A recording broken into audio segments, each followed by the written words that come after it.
Good morning साथियों, कैसे हैं आप सब। आज हम एस्टेट का प्रीवियस ईयर का पेपर सॉल्व करेंगे। तो देर न गवाते हुए स्टार्ट करते हैं। पहला क्वेश्चन है, निम्नलिखित में से कौन सा बच्चों के संवेगात्मक विकास के लिए सर्वाधिक उपयुक्त है। नंबर ए, कक्षा का प्रजातांत्रिक प्रवेश।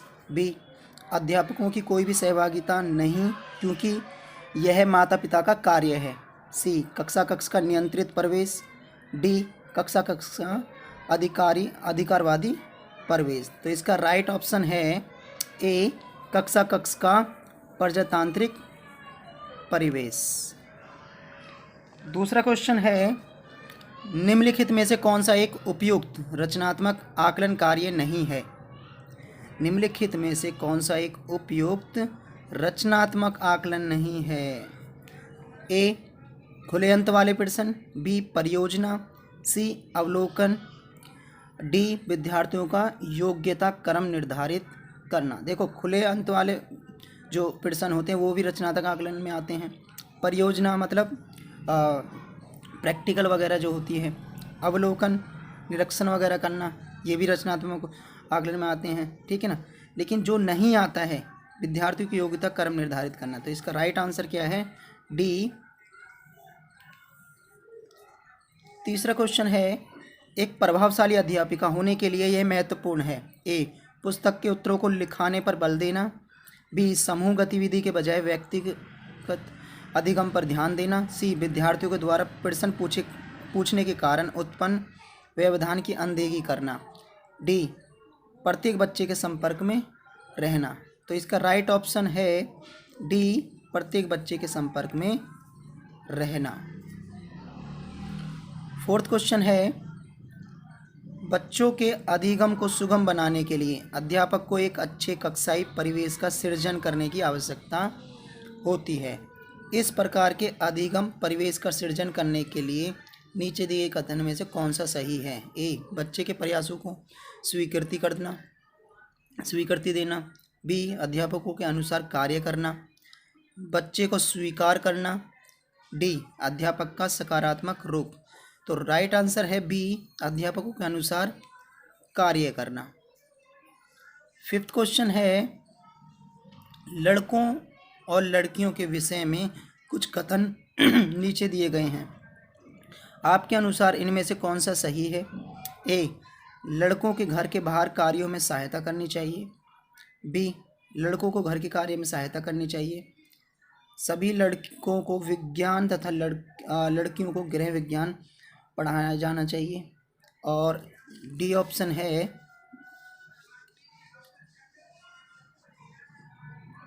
लड़कियों को घर के कार्यों में सहायता करनी चाहिए।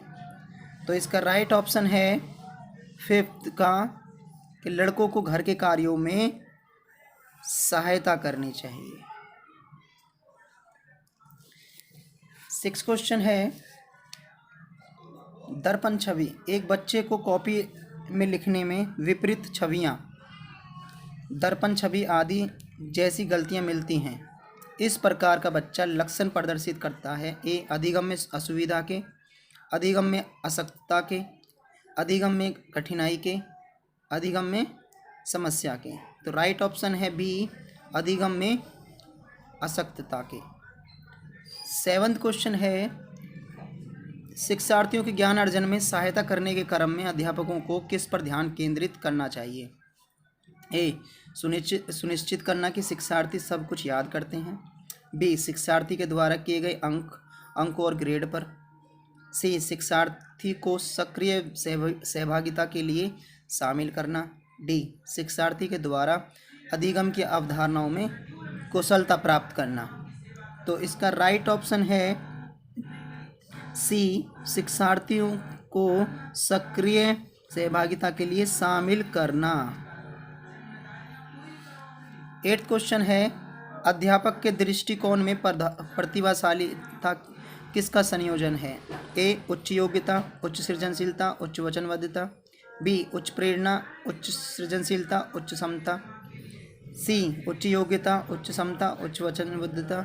डी, उच्च क्षमता, उच्च सृजनशीलता, उच्च संवेदनशीलता, ये सीरियल है एक तरीके से इनका। तो इसका राइट ऑप्शन क्या है? ए, उच्च योग्यता, उच्च सृजनशीलता, उच्च वचनबद्धता।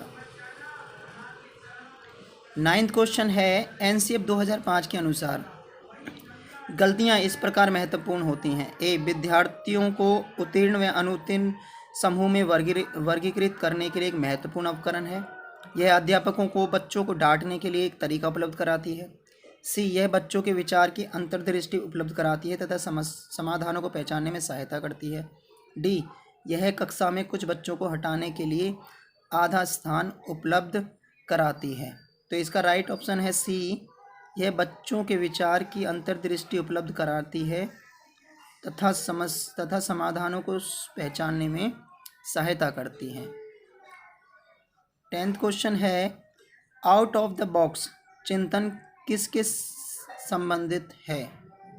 ए, अनुकूलन चिंतन, बी, स्मृति आधारित चिंतन, प्रश्न अपसारी चिंतन, अभिसारी चिंतन। तो इसका राइट ऑप्शन है सी, अपसारी चिंतन। 11वां क्वेश्चन है, शिक्षण में अध्यापकों के द्वारा विद्यार्थियों का आकलन इस दृष्टिकोण को विकसित करने के लिए किया जा सकता है। ए, उन विद्यार्थियों की पहचान करना जिन्हें उच्च कक्षा में प्रोन्नत करना है, उन विद्यार्थियों को प्रोन्नत करना जो विद्यालय के स्तर के अनुकूल नहीं है, शिक्षार्थियों की आवश्यकता के अनुसार शिक्षण उपागम में परिवर्तन करना, कक्षा में प्रतिभाशाली तथा कमजोर विद्यार्थियों के समूह बनाना। तो इसका राइट ऑप्शन है सी, शिक्षार्थियों की आवश्यकता के अनुसार शिक्षण में उपागम में परिवर्तन करना। 12th क्वेश्चन है, अधिगम अनुभवों को इस प्रकार से आयोजित किया जाना चाहिए जिससे अधिगम को सार्थक बनाया जा सके। नीचे दिए गए अधिगम अनुभवों में से कौन सा बच्चों के लिए सार्थक अधिगम को सुगम बनाता है? ए, विषय वस्तु की केवल याद करने के आधार पर पुनरावृत्ति, बी, विषय वस्तु पर प्रश्न बनाना, सी, प्रकरण पर परिचर्चा और वाद विवाद, डी, प्रकरण पर प्रस्तुतिकरण। तो इसका राइट ऑप्शन है ए, विषय वस्तु की केवल याद करने में आधार पर पुनरावृत्ति। 13 क्वेश्चन है, बच्चों को शाब्दिक तथा गैर शाब्दिक दंड देने का परिणाम होता है। ए, उन्हें कार्य करने के लिए प्रेरित करना, बी, बच्चे की छवि की सुरक्षा करना, सी, उनके अंकों में सुधार करना, डी, उनके स्वयं के प्रति अवधारणा को नष्ट करना। तो इसका राइट ऑप्शन है डी, उनके स्वयं के प्रति अवधारणा को नष्ट करना। 14 क्वेश्चन है, निम्नलिखित में से कौन सा प्रारंभिक बाल्यावस्था अवधि के दौरान उन भूमिकाओं एवं व्यवहारों के बारे में जानकारी प्रदान करते हैं जो एक समूह में स्वीकार्य है? ए, भाई बहन एवं अध्यापक, बी, अध्यापक एवं साथी, सी, साथी एवं माता पिता, डी, माता पिता एवं भाई बहन। तो इसका राइट ऑप्शन है डी, माता पिता एवं भाई बहन। 15 क्वेश्चन है, विद्यार्थियों को स्वच्छता के लिए प्रेरित करने हेतु उन्हें स्वच्छता समिति का सदस्य बनाना प्रतिबिंब करता है। तो इसके ऑप्शन दे रखे हैं,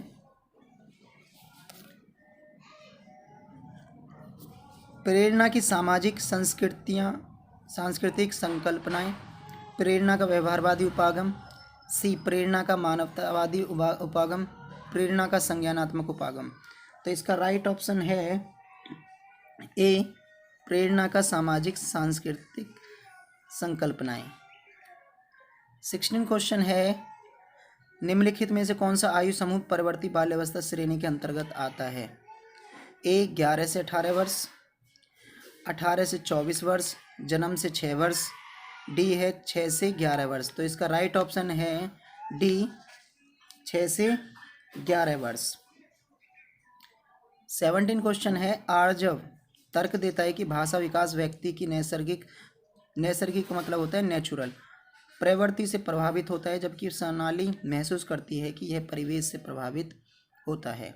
आर्जव और सोनाली के बीच यह चर्चा किस विषय में है? ए, चुनौतीपूर्ण तथा संवेदनशील भावना, बी, स्थिरता तथा अस्थिरता पर बहस, सी, सतत तथा असतत अधिगम, डी प्रकृति तथा पालन पोषण पर वाद विवाद। तो इसका राइट ऑप्शन है डी प्रकृति तथा पालन पोषण पर वाद विवाद।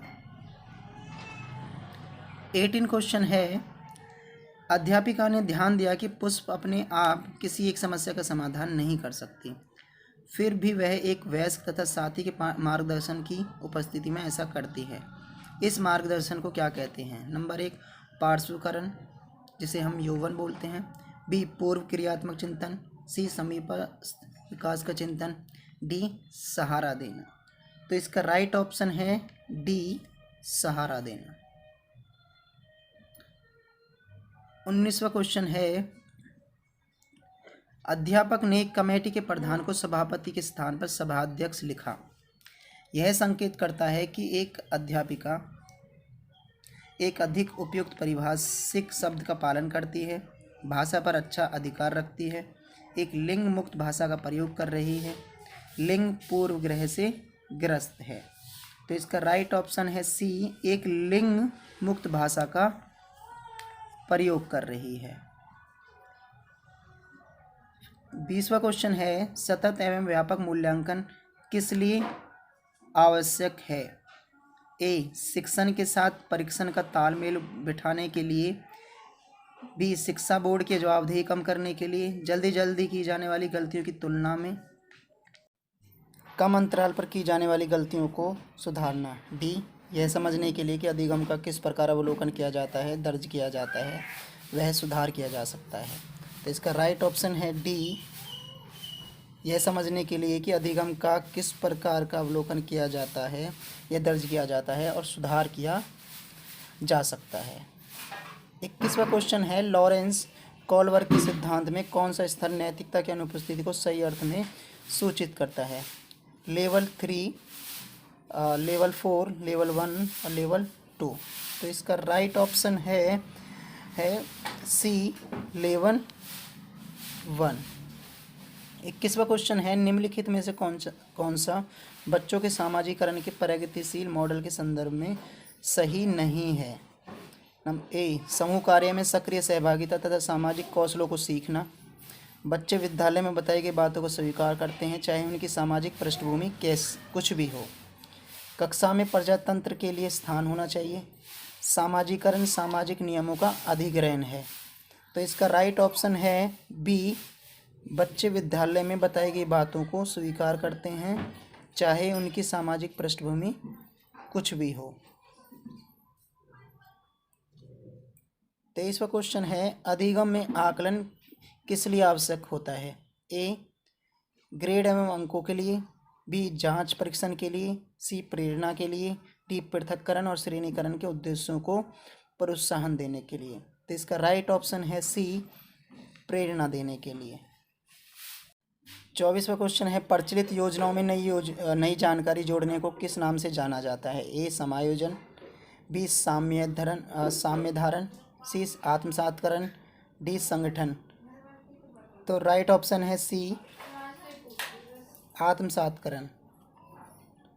25वां क्वेश्चन है, हम सभी अपनी बुद्धि, प्रेरणा, अभिरुचि आदि के संदर्भ में भिन्न होते हैं, यह सिद्धांत संबंधित है। ए वैयक्तिक भिन्नता से, बुद्धि के सिद्धांतों से। सी वंशानुक्रम से। डी पर्यावरण से। तो इसका राइट ऑप्शन है ए, वैयक्तिक भिन्नता से।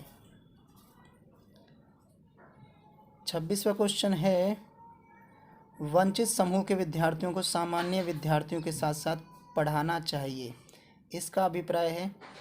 ए समावेशी शिक्षा। बी विशेष शिक्षा। सी एकीकृत शिक्षा। डी अपवर्जक शिक्षा।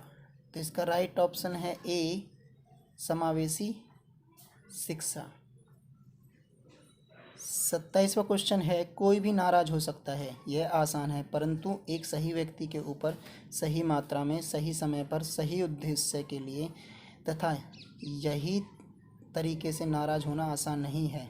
यह संबंधित है संवेगात्मक विकास से। बी सामाजिक विकास से। सी संज्ञानात्मक विकास से। डी शारीरिक विकास से। तो इसका राइट ऑप्शन है ए, संवेगात्मक विकास से। 28वां क्वेश्चन है विकृत लिखावट से संबंधित लिखने की योग्यता में कमी किसका एक लक्षण है? नंबर ए डिस्प्रैक्सिया,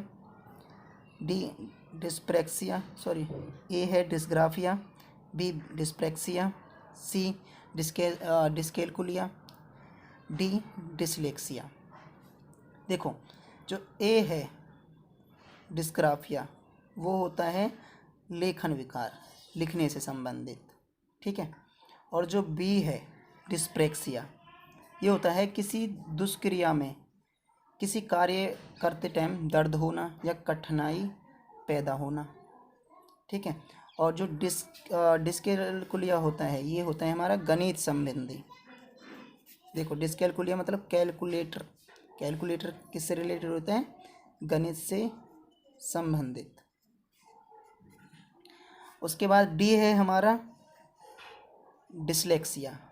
जो डिसलेक्सिया होता है वो होता है हमारा पठन विकार, पढ़ने से संबंधित। तो अब क्वेश्चन में क्या पूछा है कि विकृत लिखावट से संबंधित लिखने की योग्यता में कमी किसका एक लक्षण है?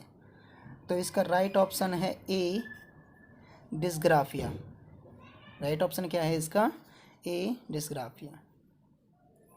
29वां क्वेश्चन है पियाजे के सिद्धांत के अनुसार निम्नलिखित में से कौन सा व्यक्ति के संज्ञानात्मक विकास को प्रभावित नहीं करेगा? ए भाषा, बी सामाजिक अनुभव, सी परिपक्वन, डी क्रियाकलाप। तो इसका राइट ऑप्शन है बी सामाजिक अनुभव। क्वेश्चन 30, इनमें से कौन सा त्रितंत्रीय सिद्धांत में व्यवहारिक बुद्धि का अभिप्राय नहीं है? ए पर्यावरण का पुनर्निर्माण, बी केवल अपने विषय में व्यवहारिक रूप से विचार करना, सी इस प्रकार के पर्यावरण का चयन करना जिसमें आप सफल हो सकते हैं, डी पर्यावरण के साथ अनुकूलन करना। तो इसका राइट ऑप्शन है बी केवल अपने विषय में व्यवहारिक रूप से विचार करना। Thank you everyone. वीडियो अच्छी लगे तो चैनल को सब्सक्राइब जरूर कर लें, नए साथी भी सब्सक्राइब कर लें और वीडियो को लाइक और शेयर ज़रूर करें।